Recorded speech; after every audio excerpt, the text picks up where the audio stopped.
तो भैया जी, जियो हॉटस्टार पर तेलुगु फिल्म इंडस्ट्री से देविका एंड डैनी नाम की टीवी सीरीज़ रिलीज़ की गई है। टोटल 7 एपिसोड्स वाली ये सीरीज़ कैसी है, मैं आपको बिना टाइम वेस्ट किए बताने वाला हूँ। तो सीरीज़ देखने के बाद देविका एंड डैनी सीरीज़ मैं मतलब बहुत इसको बेकार भी नहीं बोला जा सकता और बहुत अच्छी सीरीज़ भी नहीं बोला जा सकता। तो रीज़न ये है कि स्टोरी कहीं ना कहीं देखी लगेगी, कहीं ना कहीं सुनी सी लगती है।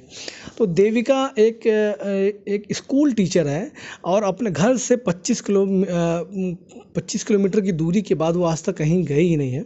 और पापा द्वारा कही गई बात ही उसको माननी है, चाहे वो मतलब उसमें कुछ टीका टिप्पणी नहीं कर रही हैं। जो पिताजी ने कह दिया वही उसको माननी है। तो पिताजी ने वैसी ही कंजर्वेटिव टाइप का दूल्हा भी उसके लिए सेलेक्ट किया है और उसकी इंगेजमेंट हो चुकी है।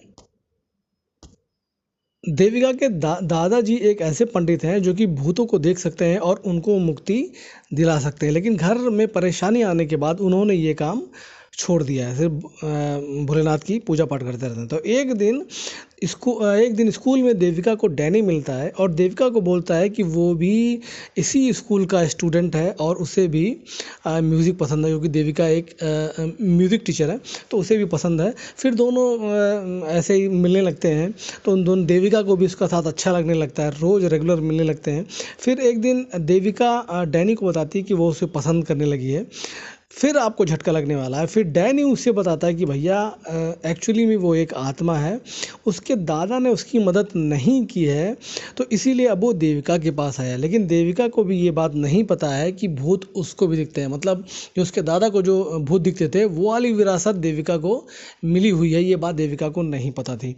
लेकिन डैनी को मिलने के बाद ये चीज़ें उसको भी मालूम हुई। तो अब डैनी देविका को बताता है भैया कि पास्ट में उससे कुछ गलती हुई है, तो उसी गलती को सुधार कर वो मुक्ति पाना चाहता है। तो अब डैनी का क्या पास्ट है, कैसे उसको देविका डैनी की हेल्प करके कैसे उसको मुक्ति दिलाएगी, तो इसी चीज़ को देखने के लिए भैया देविका एंड डैनी सीरीज़ आपको देखनी पड़ेगी।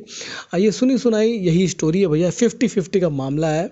तो जियो हॉटस्टार की लगभग 3 घंटे की ये सीरीज़ में लगभग 7 एपिसोड्स हैं, हिंदी में रिलीज़ की गई है। सीरीज़ से जो मुझे फील हुआ मैंने आपको लगभग सब बता दिया है। और जाते जाते यही बोलूँगा भैया कि लाइक सब्सक्राइब करना मत भूलिएगा। जो मुझे देखकर लगा भैया मैंने आपको सब बता दिया। बहुत ज़्यादा अच्छी सीरीज़ भी मतलब नहीं बोला जा सकता और बहुत ज़्यादा मतलब बेकार भी नहीं है, 50-50 का मामला है। बाकी सब आप पर है। और जाते जाते लाइक सब्सक्राइब करना मत भूलिएगा।